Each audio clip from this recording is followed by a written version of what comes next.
여성 갱년기 질문을 주셨습니다. 첫 번째, 갱년기 증상에는 어떤 관리를 해야 건강하게 극복을 할 수 있을까요? 사실은 갱년기 뿐이 아니라 모든 질환이 다 물론 어떤 관리, 개인적인 관리를 한다 그러면 그 질병을 당연히 훨씬 더 수월하게 극복을 할 수가 있겠는데요. 특히 이 여성 갱년기의 경우에는 약간 주의할 상황이 있습니다. 왜냐하면 이 안면 발한, 홍조 이런 증상이 알코올이나 카페인에 의해서 굉장히 악화가 될 수 있다는 사실입니다. 그래서 알코올과 이 카페인의 섭취를 굉장히 또 신중하게 조심스럽게 해 주셔야 되고요. 또 흡연에 대한 거, 특히 여성의 흡연 같은 경우는 심혈관 질환이라든지 이런 부분, 또 골다공증을 또 자꾸 촉진시킬 수도 있고 하기 때문에 이 여성의 흡연도 사실은 굉장히 좋지를 못합니다. 그렇기 때문에 금연을 해주신다고 하면 갱년기에 훨씬 더 도움이 되시겠죠. 그리고 갱년기라고 하는 것은 기본적으로 몸이 떨어지고 당연히 뼈와 관절이 약해지는 그런 시기이기 때문에 기본적인 유산소 혹은 근력 운동, 이것은 제가 보기엔 필수라고 보여집니다.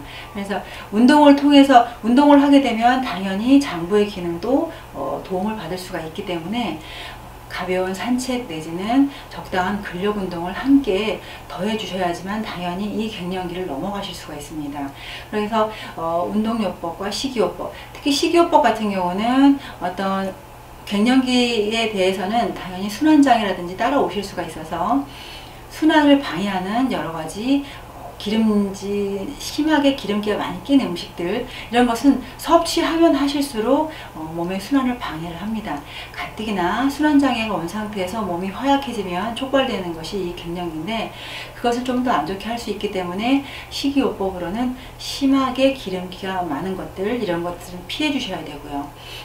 그리고 당연히 여성 갱년기에는 콩류 이쪽 부분이 많은 도움을 줄 수가 있다고 합니다.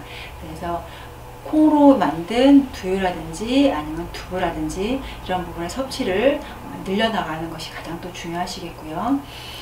비타민 D 요거 이제 말씀하시는데, 우리가 햇빛을 적당히 쐬어줘도 비타민 D가 형성이 된다고 하죠.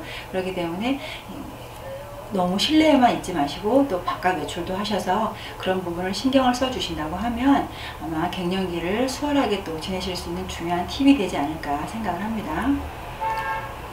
두 번째, 갱년기를 미리 예방하기 위해서 먹을 수 있는 보충제가 하나둘이 있나요? 라고 질문을 하셨는데요. 갱년기는 저희가 이제 갱년기가 딱 왔을 때, 그때는 사실은 약간은 이미 늦었다라고 판단을 할 수가 있습니다.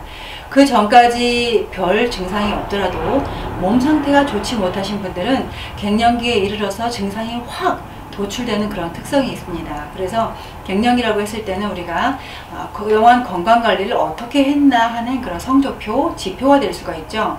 그렇기 때문에 그 전에 미리미리 예방을 하셔야 되는데, 보충제의 개념보다는 사실 정말 정확한 진단을 통해서 어떤 부분이 부족하고 어떤 부분이 또 넘쳐나는지, 이 과잉과 부족을 잘 판단하셔서 장부의 기능을 맞춰주시면 그것이 갱년기를 예방할 수 있는 가장 큰 도움이 될 수가 있겠죠. 그렇기 때문에 환자분들은 증상이 별로 없으셔도 어떤 진맥을 통하거나 자세히 꼼꼼히 살펴드리면 분명히 문제가 있는 분들이 많이 있습니다. 그래서 우리가 이미 일이 생긴 다음에 어떻게 조치를 취하거나 아니면 치료를 받으려고 애쓰시기보다는 사실은 그 전에 미리미리 챙기셔서 내가 몸에 어떤 부분이 부족한가, 안 좋은가, 이 편차만 잘 맞춰주셔도 우리가 갱년기에 해당하는 그런 여러 질환들을 충분히 예방 가능할 수가 있습니다.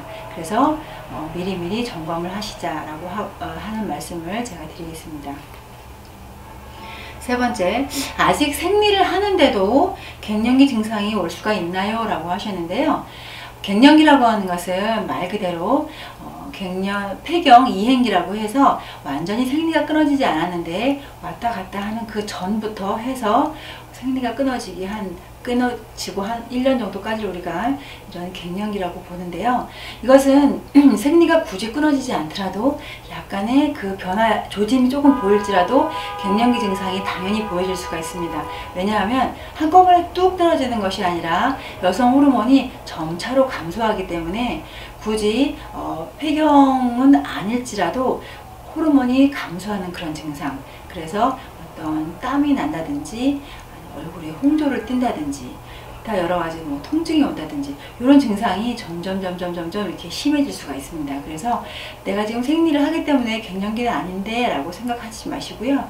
점차로 호르몬이 떨어지는 시기에도 충분히 이런 갱년기 증상이 올 수가 있습니다.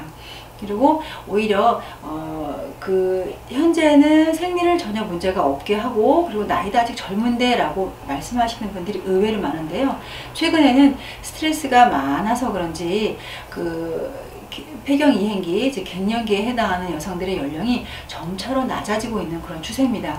이런 분들은 조기 폐경이 올 가능성이 굉장히 높기 때문에 내가 지금 생리를 하고 있는데 갱년기 증상이 나타나고 있다라고 해서 아직은 아닐 거야 라고 단정 짓지 마시고요. 충분히 지금 호르몬의 벌써 감소 시기가 되어서 증상이 점점 나타날 수 있는 그런 가능성이 높으니까 반드시 이런 부분을 간과하지 마시고요. 꼭 살피셔서 치료 받으시기 바랍니다.